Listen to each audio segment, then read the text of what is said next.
Hello, welcome to Shop Talk. We're looking at a very vintage chainsaw. This is a 1959 model Clinton D50 handy chainsaw. It's 4.48 cubic inch. The power head weighs 23.5 pounds.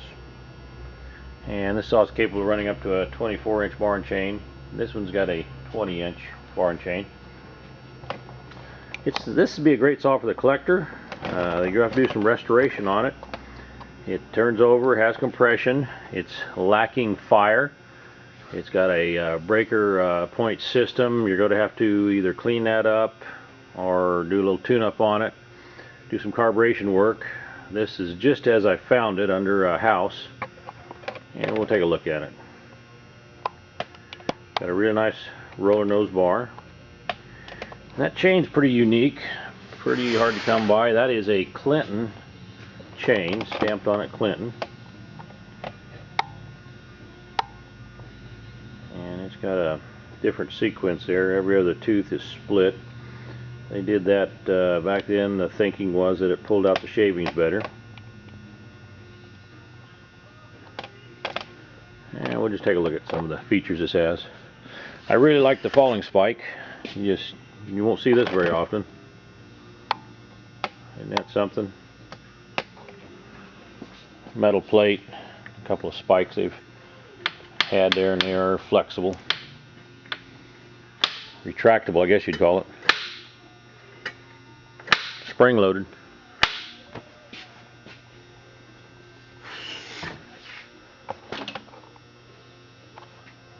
Muffler's in good shape.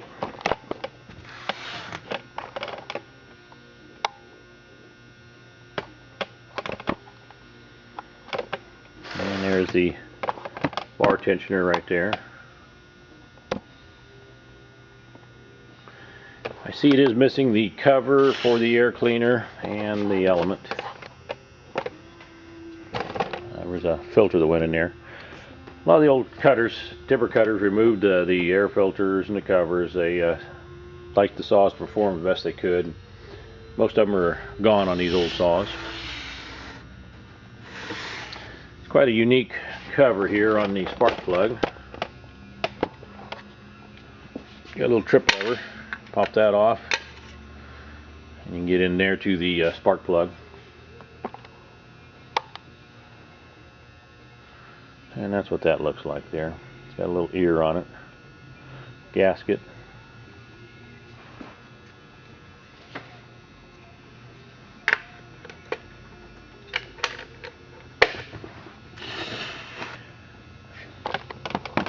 Got a heavy-duty starter on it.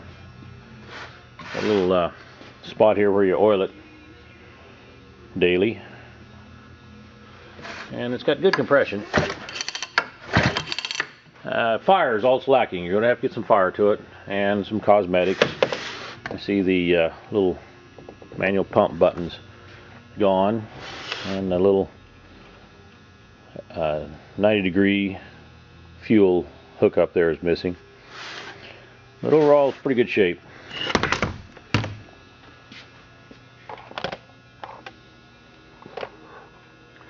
Again, this would be a great if you want a saw to restore and it's not going to take a whole lot. This would be an ideal one.